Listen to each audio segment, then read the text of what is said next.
documents required for processing F1 student visas. If your funding is insufficient, that is, the school did not give you full funding, you must submit financial documents covering at least the deficit before the I-20 document can be issued. The school will let you know what your deficit is. It is important to note that a full tuition scholarship does not equate a full scholarship. With a full tuition scholarship, you will need to provide proof of funds for your living expenses and health insurance. In some instances, you will need to pay an enrollment deposit as well. The enrollment deposit is your commitment to attend the school. Some schools will refund the enrollment deposit if your visa is denied. Now, once you have received your I-20, it is time to process your visa. While I was recording this, a student asked whether they need to sign the I-20 document and send it back to the school. No, you just have to sign it and then use it to process your visa. Now, once you receive your I-20, you can begin processing your visa. Here are the steps to complete before your visa interview. Step 1, you have to complete the DX1C form, which is the visa application form. Step 2, you have to pay the visa fee. This fee is also called the MRV fee. You must pay it before scheduling a visa interview appointment. Step 3, you have to book a visa interview appointment. Step 4, you have to pay the service fee. This fee must be paid before your visa interview appointment. If you don't pay it before your visa interview, your visa will be denied.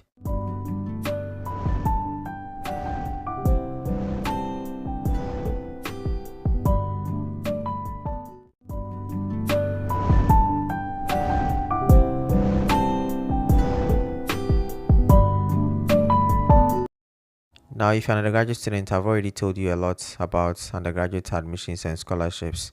You have to ask yourself the kind of scholarship that you are looking for. And I can actually categorize the scholarships into three. One is a full scholarship. A full scholarship means you need to have a good SAT score. Then you can also get a full tuition scholarship, which means all your school fees are going to be covered. You only have to think about your living expenses and then your health insurance. Then we can also talk about other scholarships, which are normally less than 50% of your cost of attendance. With that, you are going to have a huge deficit in terms of part of your tuition and also part of your living expenses. Depending on whether you have the SAT or not, I can suggest certain schools to you. I can suggest schools in the US that offer full scholarships. I can suggest schools in the US that offer full tuition scholarships. And I can also suggest schools in the US that offer normal scholarships. So normal scholarship here means maybe 50% or less than that. And so it's all about, whether you're willing to take the SAT or not. If your family cannot sponsor your studies, then you have to take the SAT if you want to study in the US. If not, don't waste your time. Just focus on going to the university in your country. And then after you are done with your degree, you can come to the US and do your master's. But then if your family cannot sponsor you and then you have the SAT, then you can get full scholarships. And I'm going. Hi guys, welcome to today's live session. Today we today we are going to discuss uh, the progress that you've made in terms of the applications, right? So in terms of what you have submitted and the feedback you have received, if you have any question about that. And during the week, you guys send us a lot of questions. I get a lot of questions on TikTok, a lot of questions on other platforms, and sometimes it's difficult to respond to all of these questions. And so the live session is the best opportunity for you to ask any question, right? So feel free to let me know the questions that you have, and also if there is any good news that you want to share with me. Okay, I think somebody shared a good news with us today. The person said he followed my stuff from August. Was it August or July? And the person has gotten, what is it? The person has gotten a GA at Ball State University, right? So Ball State was one of the schools that I was recommending and all of that. So yeah, which is a good news, right? So that's yeah, I want to hear a lot of news like that. So let me know where you're watching this from, and let your questions come through so that I can answer them for you, because this is why I'm here, right? That's why I'm here. Let me know if you have any question, and then let me make sure the other platforms, everything is working well. Okay, let me check this one quickly. Okay, looks like everything is working. Cool. All right, so I see Isa says hi, and then I see Raymond, and then so I guess today I'm going to show distance. Why is it not showing? Okay, it's showing. Okay, I was like, what's okay? So Raymond is also here, and then I see Leslie, and then I see Dave, and then okay, Steven from Ghana, and then Paulina from Ghana. So yeah, these days I don't want to spend too much time on on the live session so that I can use the time to do something else, right? I So if you guys don't have questions, yeah, we can. Okay, so Benjamin says, what do you need to say if you are asked what has changed? I had a GA that gave me 50% tuition off. I deferred and had the same GA offer. So what has changed is obviously not about your GA, right? What has changed is in a way you can actually um so you have to find something, right? You always have to find something. And the visa officers, they put an emphasis on significant. So it has to be something significant. So look at what happened in the previous interview. What is it that is different from your next interview? What do you think is going to be different? Like maybe your first interview you couldn't express yourself very well in terms of how much you need the program, like how the program aligns with your future. Like maybe you didn't have a job or something. Like it's it's difficult to tell you what has changed, because at the end of the day, I don't know what happened. I don't know what the questions you were asked. I wasn't there. I cannot really say much, right? But the point is you have to identify what has changed and try to you know yeah, use that as your answer. Okay. Some of these questions it's difficult to give an answer because yeah, I didn't know what happened there, right? So okay, Glenn, and then okay, Kra from Ghana, and then I have Nasman. Hi Nasman. Hi Coco. And then hi Hilda from Zimbabwe. Okay, that's good. Okay, and then Emmanuel from Ghana.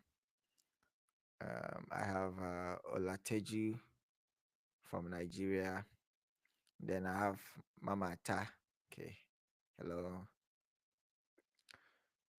Aaron says I was denied a US visa last year due to an altered form I-20 with the decision citing fraud or misrepresentation. Now I've been admitted to a university and I want to reapply, but I'm sure how to. Well, you knew, you probably knew, I don't know, but you probably knew it was a fake I-20. And if you didn't know, it means that it means that an agent gave it to you. An agent gave you the I-20. I don't know how many times I have to warn you guys. Somebody reached out to me on TikTok that somebody in the city abroad space has taken his money and stuff like that. Meanwhile, the reality is that somebody created a fake account and took that person's money, right? So I don't know how many times I have to tell you guys the study abroad process, you cannot let anybody do it for you. You have to learn how it is.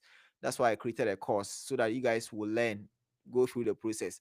Some of you, you are okay wasting $1,000 and then getting nothing and then starting all over again than being saved from all of that mess, spending $40 and then learning everything you need to learn and then applying and then getting an offer on your own. Student don't want that. Student don't want to do that. I don't like people making mistakes like that, because right now with this mistake you have made, there is nothing I can tell you. The only thing is that go and then do what you can do. That's all. And with your new visa application, you only have admission. You don't say anything about funding. If you don't have funding and you are going with just admission, that alone, that is not even going to help you. You're likely to be denied, right? I have to tell you the truth. You're likely to be, when you make a mistake like this, it's difficult to correct it. So don't make any mistake. You have to do the study abroad process yourself. That's how it is.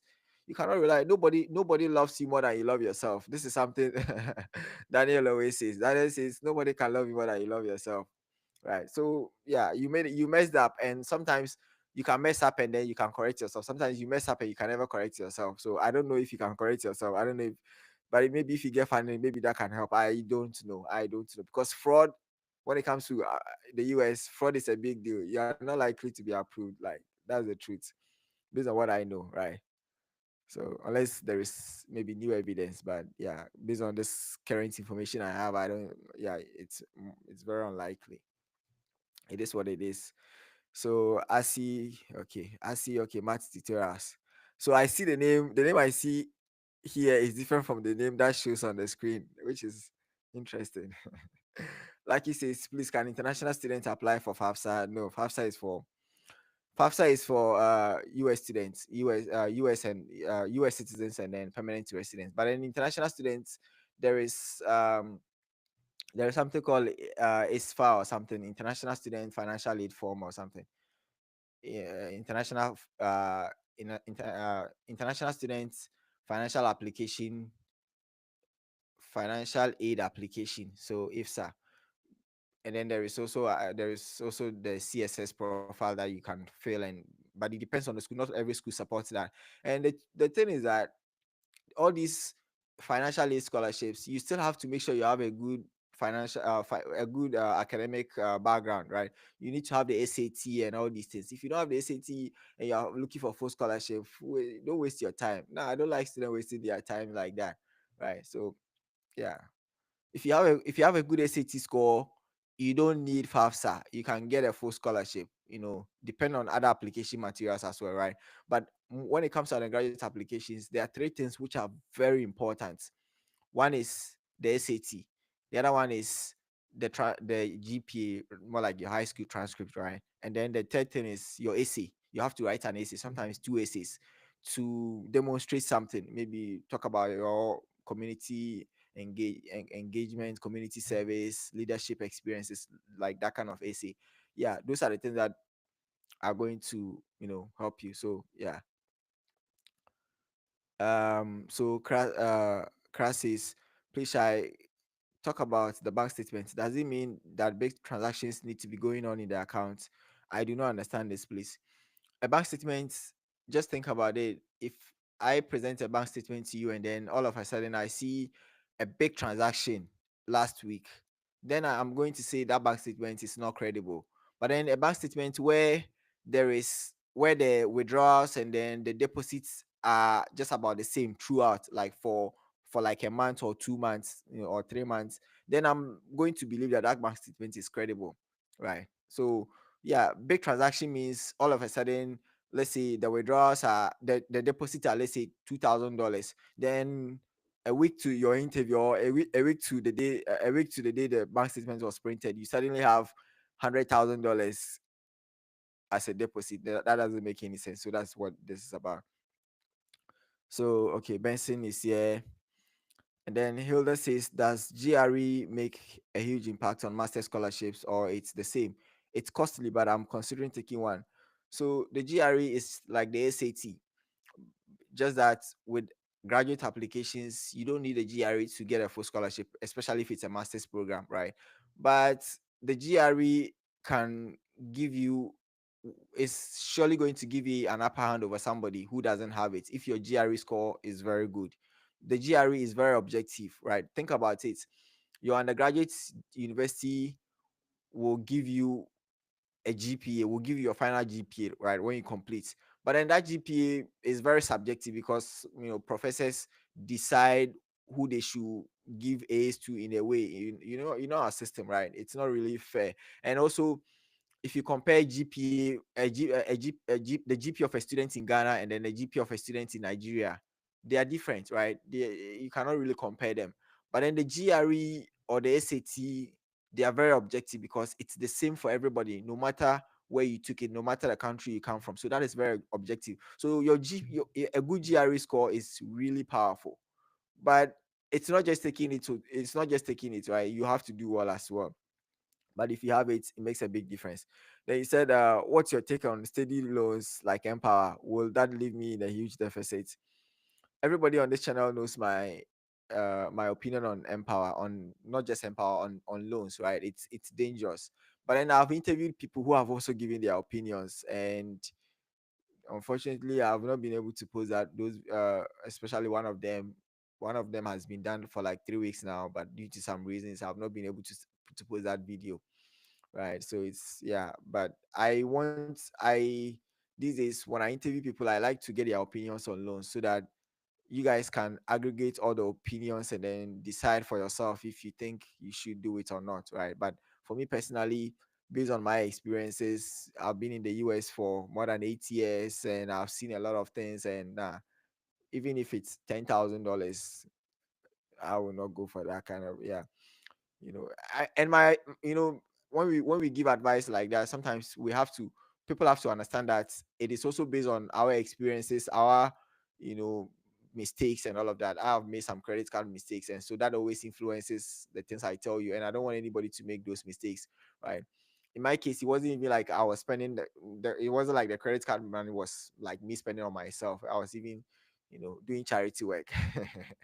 So I have to tell you guys to be very careful when it comes to things like this. Maybe for in your case, you are spending it on your education, so well, I guess.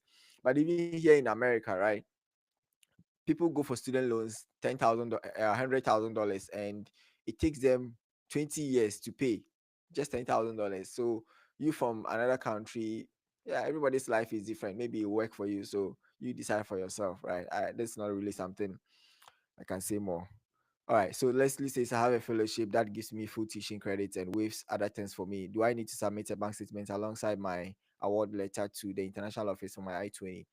So if you are supposed to send anything, that international office will tell you, they will tell you, right? They will reach out to you, because this information doesn't tell me anything. If Because even if you have a full teaching credits and it waives other things, does it give you stipend which is enough to cover your living expenses? If that is the case, then you wouldn't need. If you don't have a deficit, then yeah, you are not going to submit any bank statement. But if you have a deficit, then you have to, right? So it depends. Kwame says, when is a typical time Ohio University will release admission decision and funding letters? Every program in Ohio University is different. Every school is different, and some of these things, yeah, it's different, right? Even in the same program, some people can get admission early, some people can get funding early, right? Others would have to wait. Like at Ohio University, when I was applying, right, in 2016, I got admission and funding in I know this, I have said this a lot, but well, it's a question, right? I got admission and funding, you know, on January 28th, January 26th, was it 26th? Sometimes I forget these dates. It's crazy, but sometimes I actually forget myself. January 26th. I made a video, a resume video, and you can actually see the date on it. I think it's January 26th. Yeah, it was January 26th. The date is on it. Yeah, so yeah, I got mine in January, but then my colleagues at the time, they got theirs, you know, one got his in March. So it depends. Like, it depends. Sometimes the school will look at the applications they have received so far. And even though the deadline hasn't passed, they can still look at the application and be like, based on the applications we have received in the past, this is a competitive candidate we are going to give. So in my case, I was lucky that that was the case, right? So yeah, it depends. All right. So I have Kehinde here.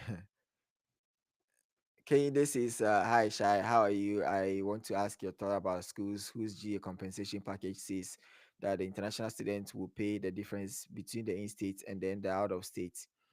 So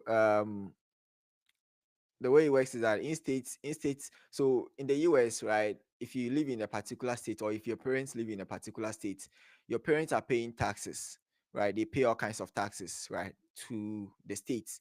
And so because of that, if you are a student, right, whose parents live in those states, then they are going to let you pay what we call in states, because you are in that state, so you are going to pay in state fees, right?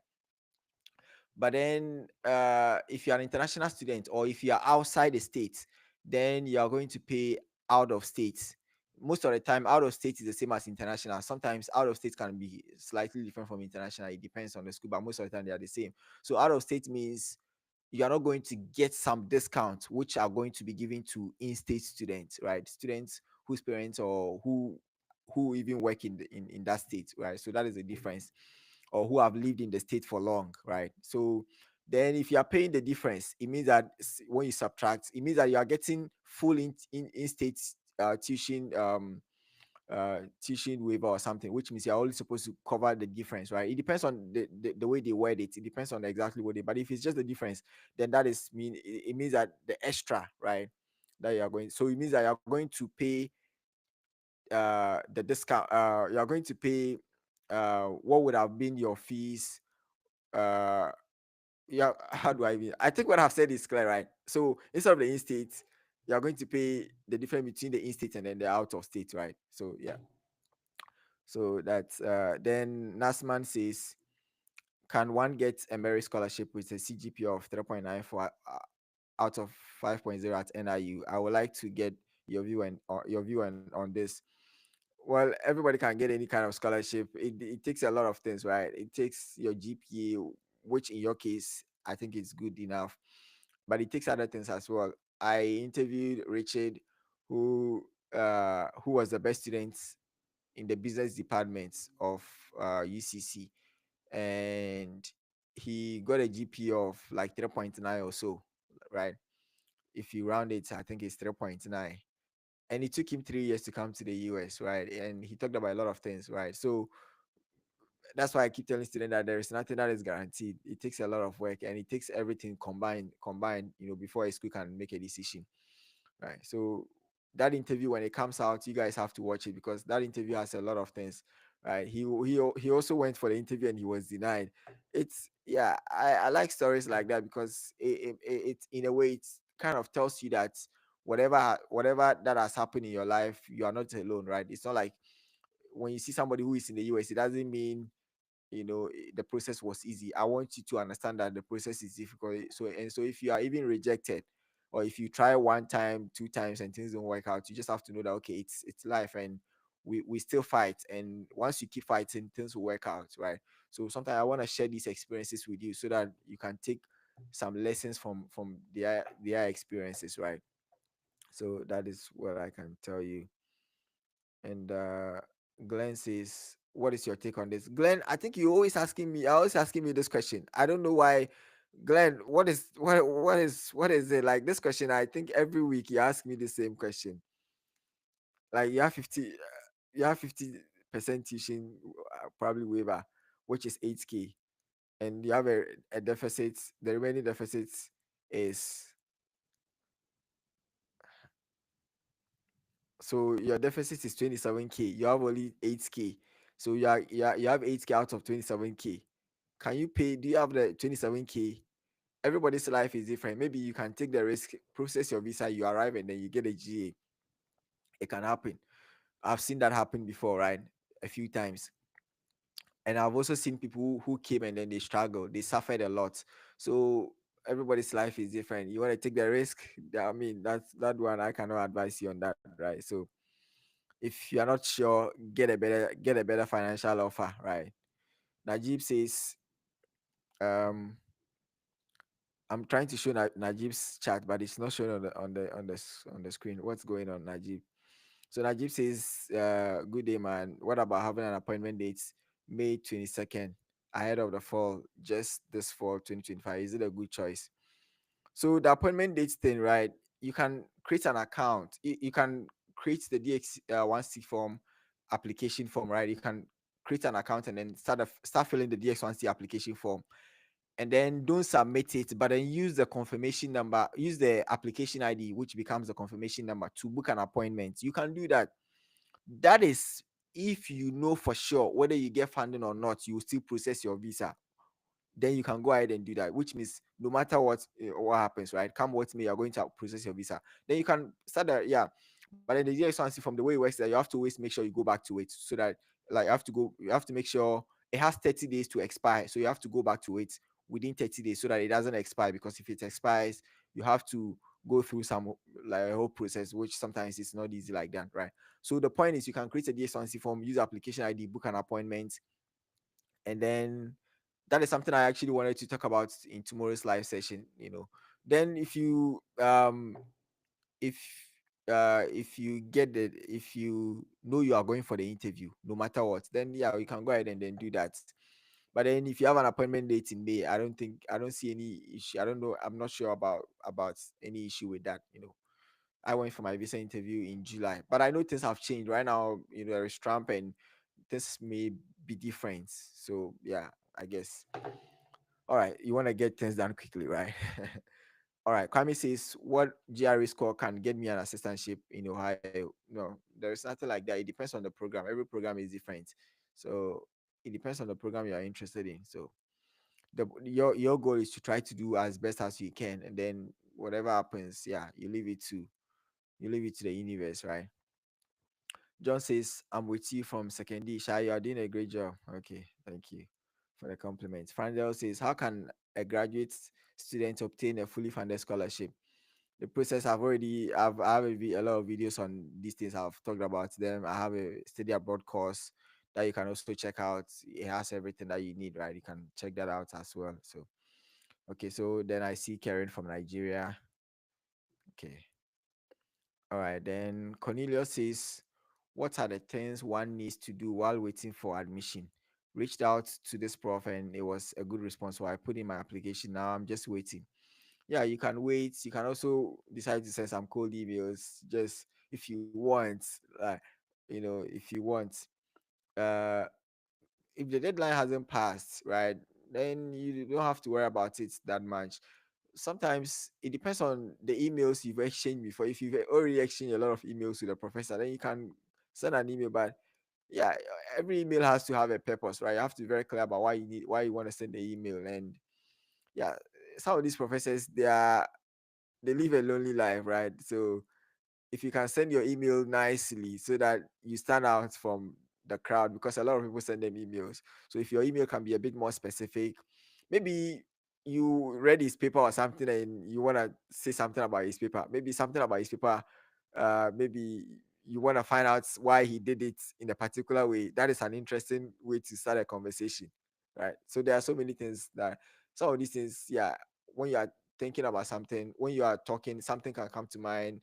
Another time I may give you another idea, right? But yeah, so it depends on you, right? Some of these things, yeah, somebody will write it, it will be a good idea. Somebody will write it, it will be a bad idea, because at the end of the day, you are sending it to a human being, and every human being is different. Some people, they don't want you to bombard them with emails. Some people, you know, like if I were a coordinator, I will not be interested in I will be interested in every email where the student is asking me about uh what are like specific questions about the program. I'll be interested in replying to those messages. But then if the deadline hasn't passed and then you send me an email asking me certain things which about admission when we've not made a decision, when the deadline hasn't even passed, I'll ignore such an email. So everybody is different because I don't really see the point, right? Okay, Emmanuel. Yeah, you're welcome.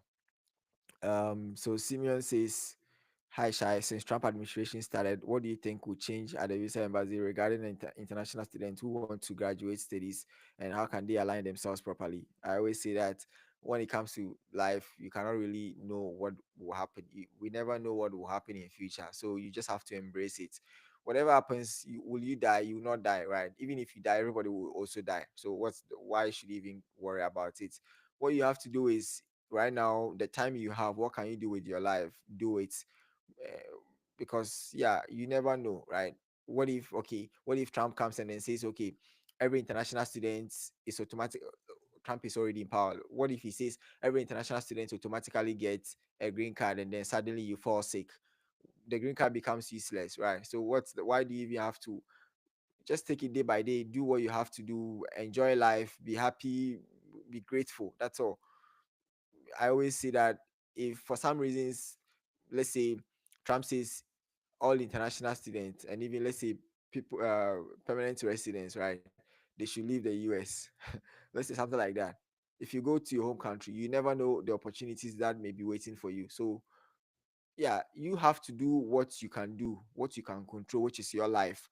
Whatever happens, yeah, we flow, right? Whatever happens, we'll take it like that. So no need to be in your room thinking about tomorrow when you can actually enjoy today, right? So that's what I can tell you. Tony says, if you get visa denial in Accra, do you think it's proper to attend the next visa interview in another country? Won't the visa officer think you're avoiding something? For me, my position is simple. All visa officers are fundamentally the same. Individually, they are different people, right? But then fundamentally, in terms of what they are looking for, and it's just the same thing. So for me, it doesn't matter which country you go to, and but then going to another country in a way is actually not a good thing. I don't see, unless you've been trying to get a date and you are not getting one, then you want to go to another country. But Normally, I don't see the point. They are the same people. They are looking for the same thing. So why would you even want to go through the stress of going to another country and, you know, like, nah, people go to another country and they struggle. Like, why would you even? I Everybody's life is different. So if you want to do it, good luck to you. Okay. Leslie says, I understand you perfectly. And yes, there is a stipend around 14K a year, but the estimated living expenses around 20K. So is this instance, do you think I add the bank statement to the award letter? Yeah. If there is, which means there is a deficit of 6,000. So you have to provide a bank statement of $6,000, right? In your case, you don't have to even worry about your expenses, because when you come, you'll be fine, right? You just, the cost of attendance is an estimated amount. It wouldn't be up to that much if you're an international student. That's what I can tell you. Makina says, I have received $17,000 GA and scholarship from Bowling Green State University for masters in economics. My deficit is now 28K. This offer is not good. A 28K deficit is a lot of money, man.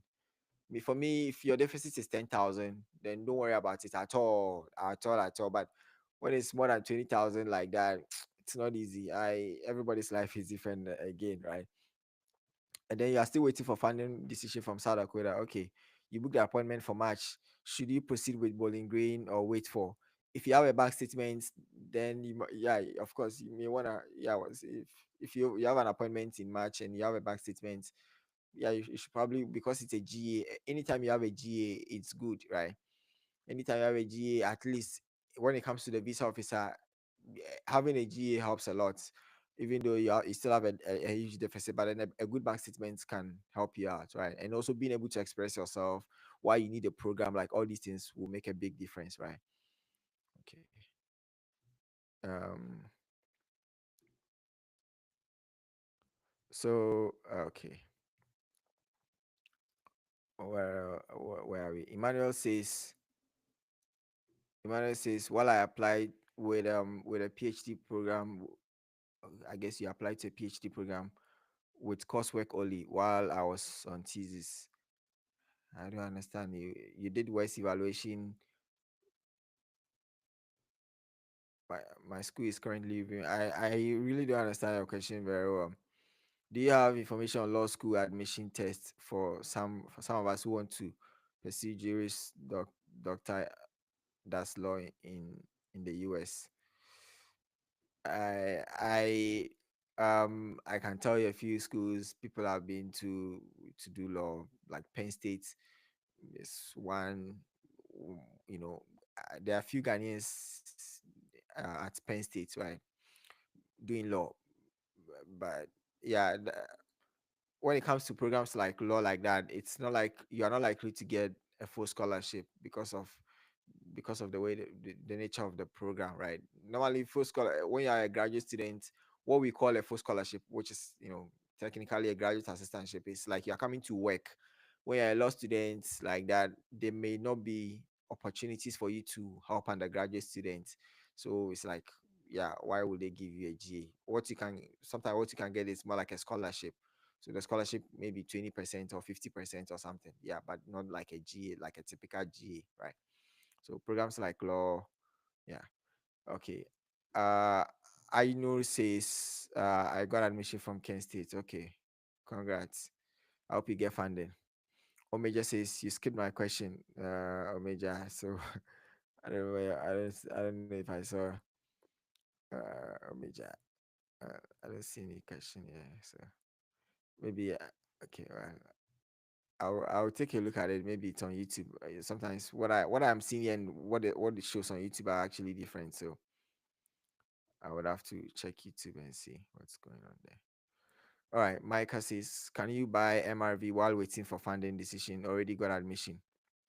Yeah, you can do that. I've already explained that, right? You can buy it and then schedule an appointment using the DX1C form, the unsubmitted DX1C form application ID, right? So that once you have it, you can change the details in the DX1C form before you submit it, right?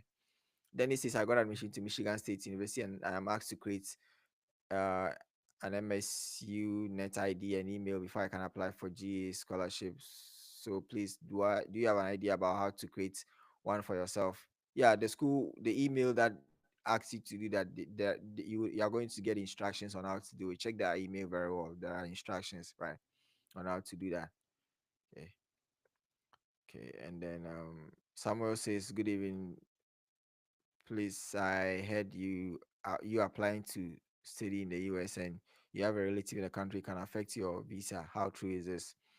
No, it depends. It's not like, it doesn't work like, it's not like automatically you're going to be denied. No, it depends on, like, whether you are, if you have a close relative, then that can affect you.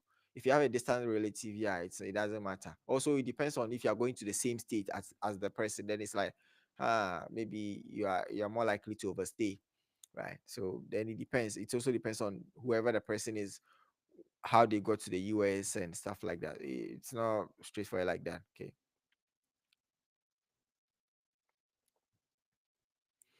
All right. Let me quickly make sure YouTube I am getting the right thing there, because it looks like there was something I missed. Okay. Okay, I think I forgot to. Leslie, you asked a question, but I don't think your question is complete. Okay, so let me let me check the live chat, because it looks like I probably missed some questions here. Um,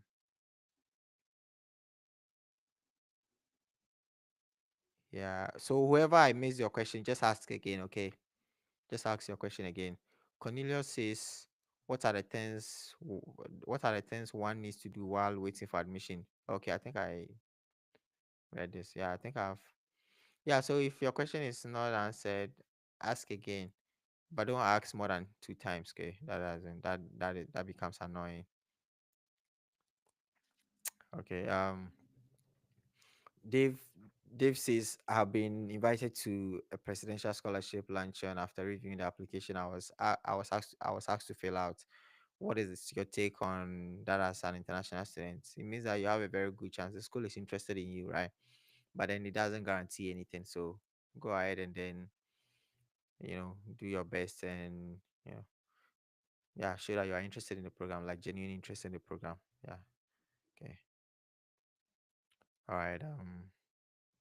Where are we? Okay. Yeah,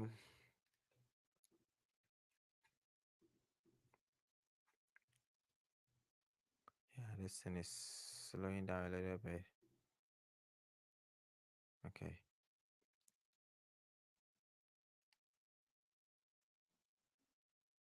So Emmanuel says, I have completed, I've applied for PhD program UIS, I guess Springfield.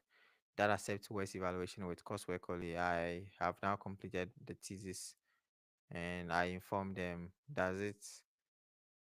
I don't understand your question, but whatever it is, it doesn't say anything. It doesn't say anything about your chances. Okay. John says, "What is the best thing to do if I couldn't go through if I couldn't go for the visa interview and my MRV has expired more than 1 year because I couldn't get funding?" There's nothing to do. Buy a new one and then apply again, right? So, this is the thing. Like buying MRV, you spent how much? $185, and then you didn't get funding. Maybe it's even there's a good chance that maybe you were focusing on free application fees, and that money could have been invested into your application fees, and then you would have gotten some funding or something. But students don't want to do the hard work, and then they end up paying the price for avoiding the hard work, right? Then he says, "Please, will you recommend Michigan State University, and does the school has funding opportunities in your recommendation of schools in the US?" Michigan State's, I think it's a bit competitive. I think I knew there was a Ghanaian who was doing history, PhD in history, and he was fully funded. Every program, every school, there are some schools that I can tell you that they are good based on knowing people and the funding that they give and all of that. But at the end of the day, you have to do your own work, the cold emails that you send, and because every program is different. So it is not enough for me to say this is a good school, but you still have to learn how to go through the process and find out for yourself if it's really, really good for you, right? Okay, Kayla says, okay, Kayla says, if you have admission from two schools and don't know which one you end up going for, is it okay to start the I-20 process for both? I mean, that one, this one, there are certain questions. It doesn't, you don't need me to tell you what to do, right? Questions like this, you should know what you want to do. It's not really for me to tell you, like, go for the two or not. It's like, because how am I supposed to know which one is going to give you funding or something? How am I, if you want, you can wait for them to decide, right? So questions like this, it's not really straightforward for me. It's not like something I can really, Okay, a real Madrid star says, "Hello, good evening. And I am a diploma psychiatric nurse from Ghana, and I want to further my studies in abroad in the same field of psychology. I want to know if U.S. universities consider the Ghanaian diploma for bachelor's degree. No, they don't. Your diploma will not get you. Okay, so your diploma. I was thinking masters. Your diploma, yeah, you can use your diploma to apply to a bachelor's degree program in the US. Yes, you can do that. You can apply as a transfer student, but then you're not likely to get any good scholarship. So for me, yeah, that doesn't really. Yeah, it depends on what you want to do. I will probably take the SAT and then apply as a fresh student. Maybe something like that. But the SAT you have to do very well, right? So the nursing programs, yeah, it's that. I don't know.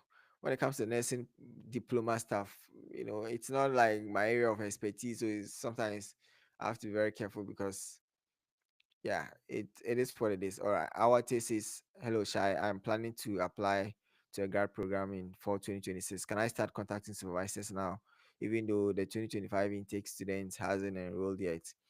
Yeah, I mean, you can always do things early, but don't do it too early too, right? I will wait until uh the applications have opened. So maybe September, that's when I will start sending those emails. Yeah, because right now they are still taking care of people who are starting in fall 2025. So people do it early, right? Like as early as you want to do it, but yeah, I will wait. I will not do it this early.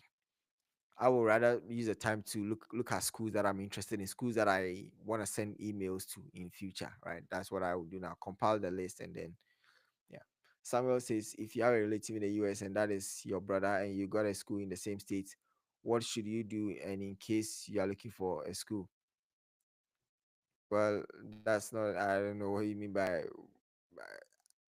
what should you do? I don't know what you should do, right?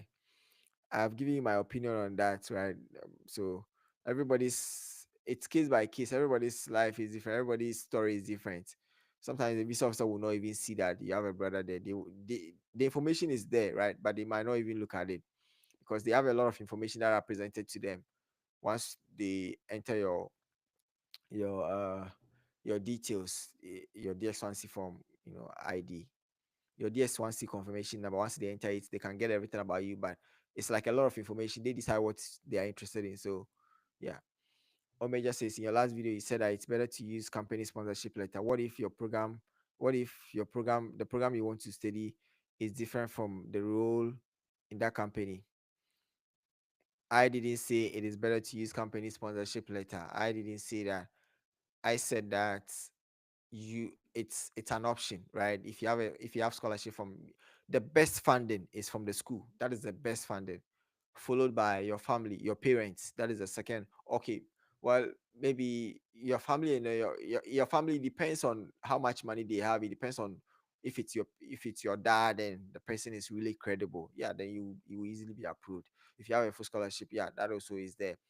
Company, what you are saying, why will a company sponsor you to study a different program? What is going on? Like, is it that the company has some scholarship program where they support people from their company in a way, like, without regard to what you do for the company or what? Like, I don't know why.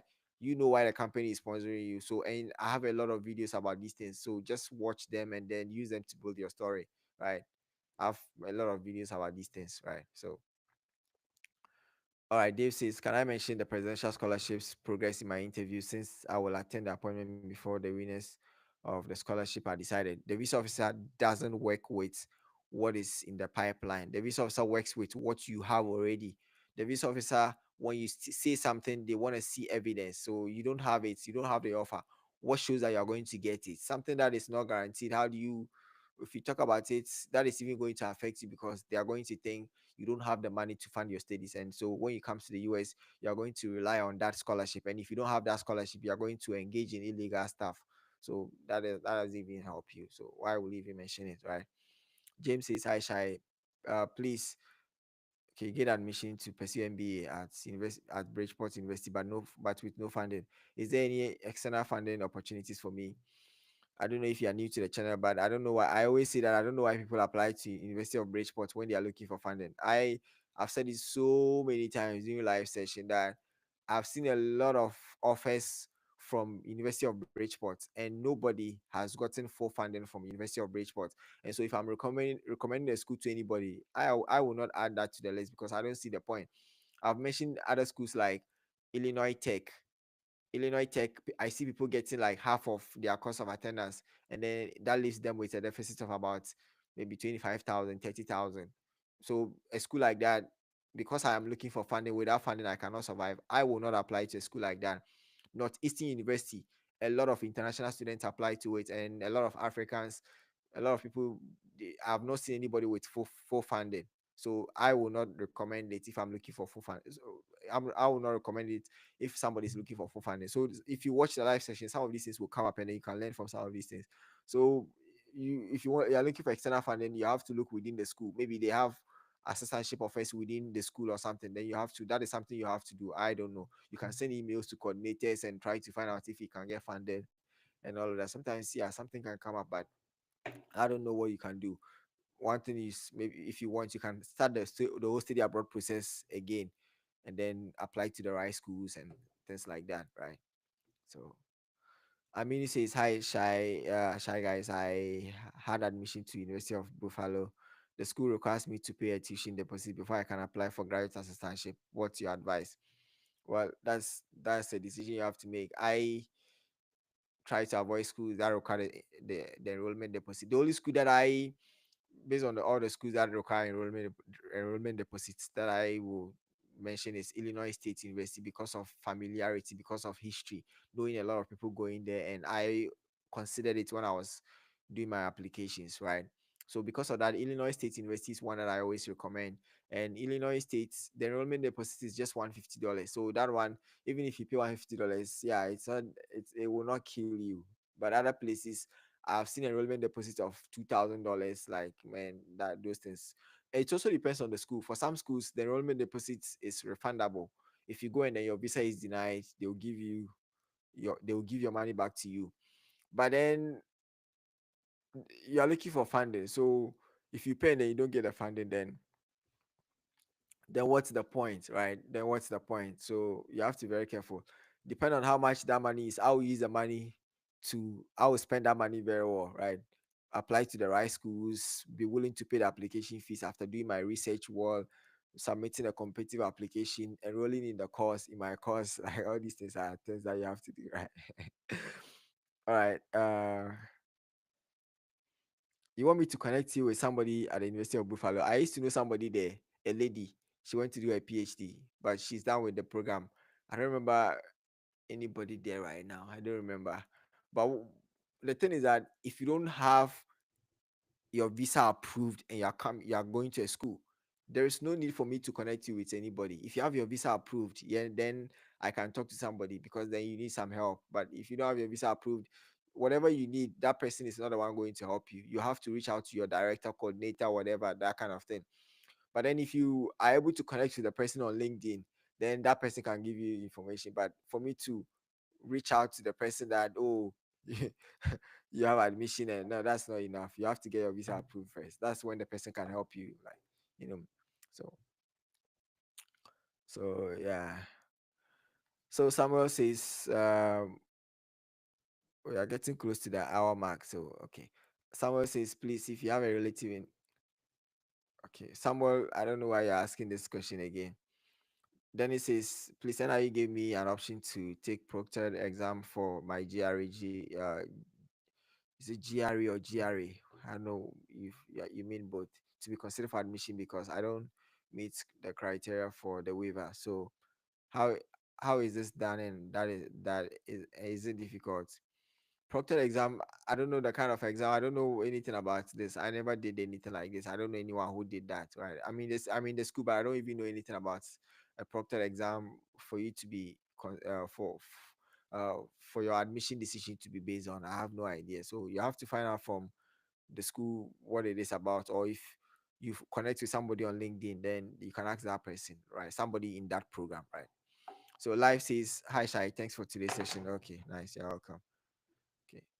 I used to my first YouTube channel. I used to call it "Gratitude is a Must," right? So yeah, so yeah. John says, "Shai, is it prudent contacting the admission office through a WhatsApp number they gave you, or you should stick to the email? Right? If they've given you a WhatsApp number, why not? You can. That one is, I think, faster. They have that number because they know that international students use WhatsApp a lot. Here in the US, yeah, many people, like if you're not an international student, you probably don't. Some don't even. Some people probably don't even know there is something called WhatsApp because they don't use it, right? Because of the messaging, the way messaging works here. Yeah, you can easily send messages. There is no fee, there is no charge, right? When you send messages and all of those things. So yeah. So Omeja, you said I'm skipping your question, which means that um I am not seeing it. You can send a message and I will not see it. Sometimes, yeah, it's not shown to me. I don't know why. Maybe the things you are saying, maybe there is an issue with it, so I cannot see. I don't know why. All right, Coco says, is it too late to submit an application? So I spoke with Richard, and Richard submitted his application in March. That was after the deadline. And but then he reached out to the director, the coordinator, and he sent a cold email saying so many things, right? And that convinced the coordinator because he showed genuine interest in the program. And so the coordinator gave him the permission to go ahead and then apply, right? And he applied. So yeah, so everybody's life is different. You can, but I mean, I personally, I can always tell you about my, I don't want to apply to a school after January. So by the end of January, I'm done with applications. I will not want to, because when I give you advice, I consider so many things. I consider competition, which is one main thing. When I tell you stop chasing all these free application fee stuff, I'm telling you because of what I know, what I have seen, the competition and all of that. The people who recommend free application fee schools to you, they will not apply to those schools themselves. They are giving it to you because you are asking for it. People will give you what you want. They will not give you what is good for you.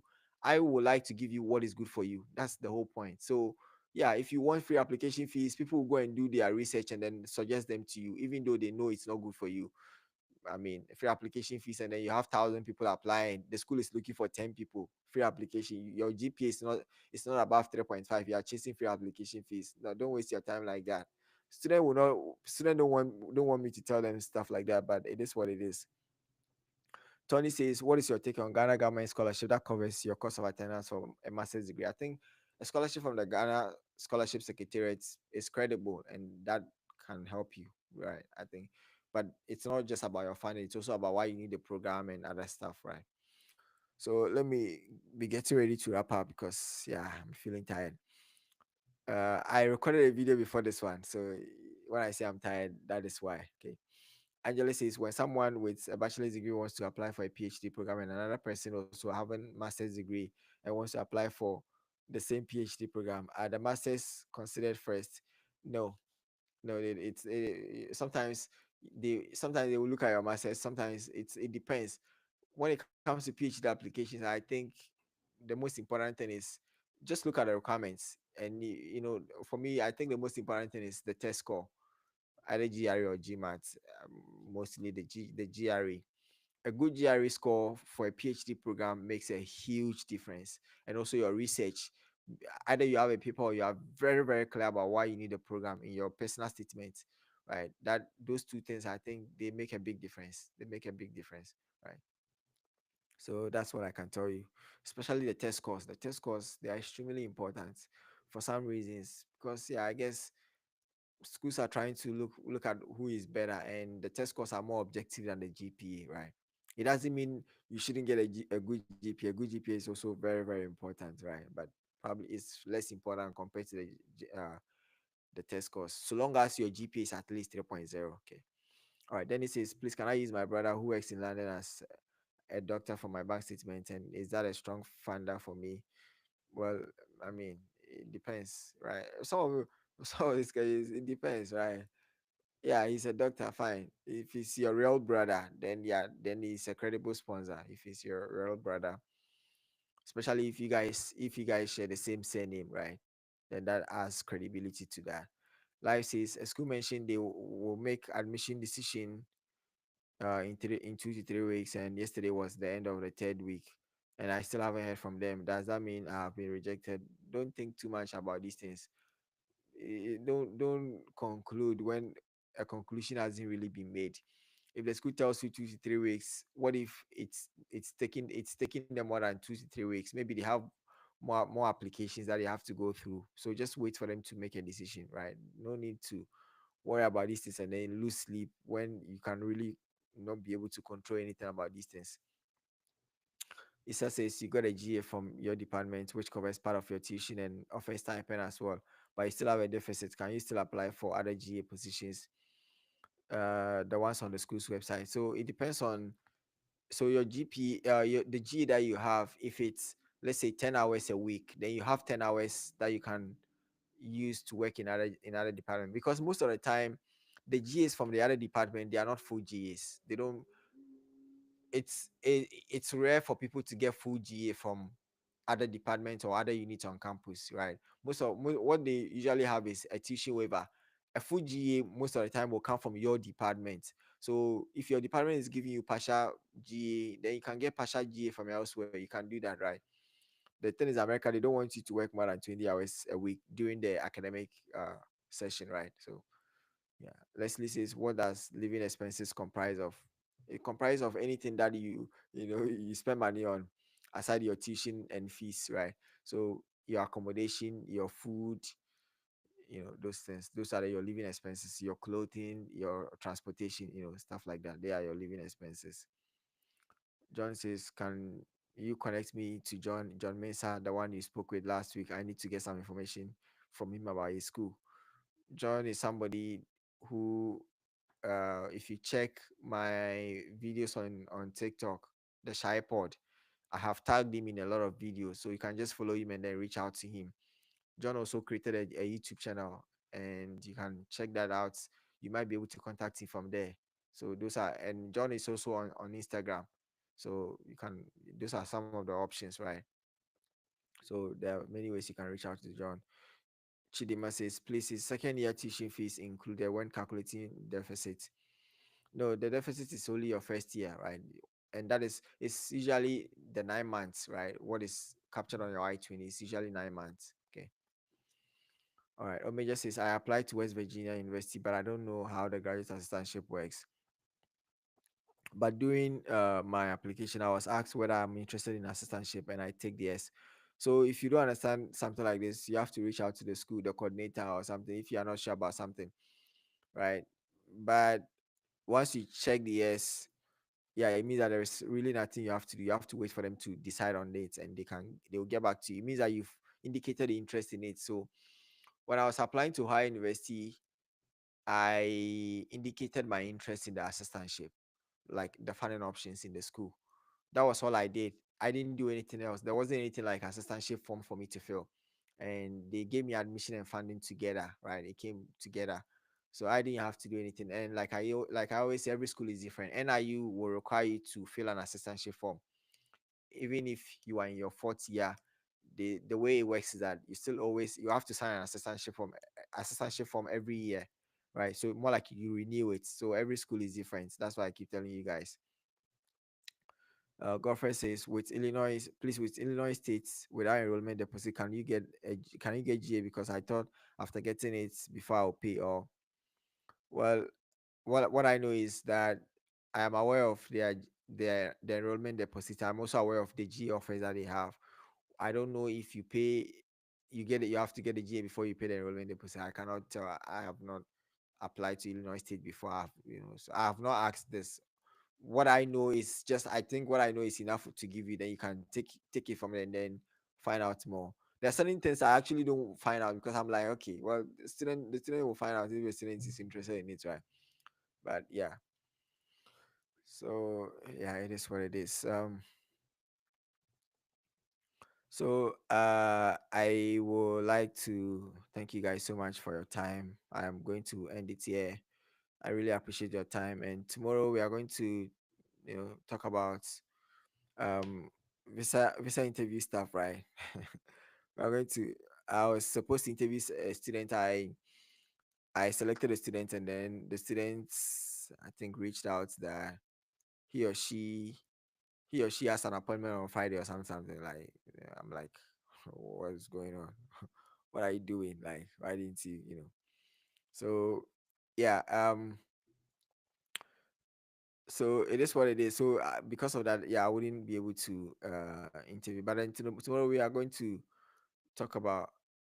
Well, I might actually interview somebody, right? Because I think we've had a few people. Okay, we'll see. Yeah, but then I also would like to talk about the appointment thing, because kind of a separate video on its own, right? So because students get worried about some of these things, so more like a separate video on its own, so that if somebody reaches out that, oh, the appointment, I have an issue about this, then I'm like, okay, go and watch this video instead of mixing it up with other things, because that one is not really helpful, right? So thank you so much, and I hope you guys have a wonderful a wonderful Saturday. I was going to say a wonderful week, but yeah, we are meeting again, so yeah, I can see that tomorrow. Hi, Take welcome care to of my. yourself. The goal of this channel is first to help students get admission and funding into schools abroad. Secondly, to help students get their visas approved. And finally, to help students navigate through life in a foreign country. If any of these interests you, consider subscribing to the channel so that you don't miss any of my future videos. I intend to post 2 long videos every week. I have been living in the US for the past 8 years, helping so many students with their study abroad journey.